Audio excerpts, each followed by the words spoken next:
أعوذ بالله من الشيطان الرجيم بسم الله الرحمن الرحيم الحمد لله والصلاة والسلام على رسول الله. Assalamu alaikum wa rahmatullahi wa barakatuh. My dear brothers and sisters in Islam, I extend to you the most perfect kind of greetings, the greetings with which we shall use to greet one another on the day of resurrection. I say, may the peace and blessing of Allah subhanahu wa ta'ala be upon each and every one of you. Today I have come to share with us one of the prominent hadith of the Prophet sallallahu alaihi wasallam, and to also remind us some verses of the Quran as a result of the happenings of our situation in our environment, most importantly the economic hardship in our environment. The Prophet of Allah subhanahu wa ta'ala says in one of his very prominent hadith, لو أنكم تتوكلون على الله حق توكله لرزقكم كما يرزق الطير تقطع خماسا وترحل بطانا.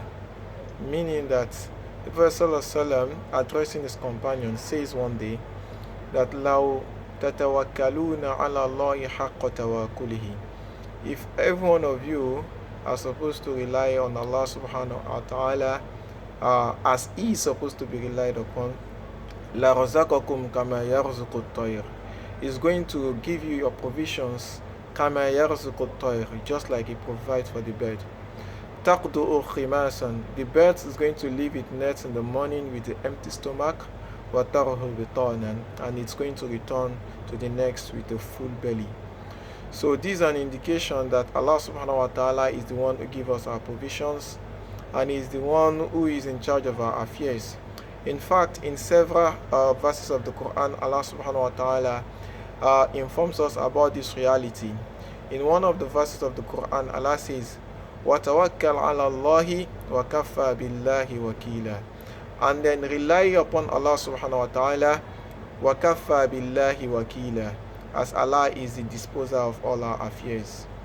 And again in another verse of the Quran, in Quran chapter 65 verse 3, Allah says, وَمَنْ يَتَوَكَّلْ عَلَى اللَّهِ فَهُوَ حَسْبُهُ, anyone who relies on Allah subhanahu wa ta'ala, فَهُوَ حَسْبُهُ, then Allah is sufficient, will be sufficient for him.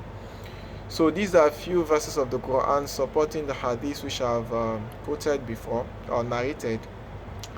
If you look at the reality of our situation today in Nigeria, we get to realize that the economic hardship is so severe that a lot of homes are actually being broken apart, a lot of difficulties being mounted upon the innocent citizens, and this is becoming compounded day by day.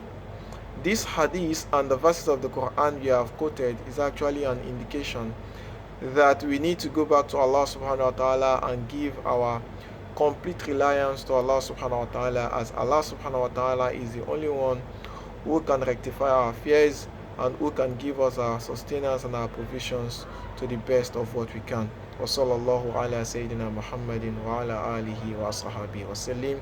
Assalamu alaikum wa rahmatullahi wa barakatuh.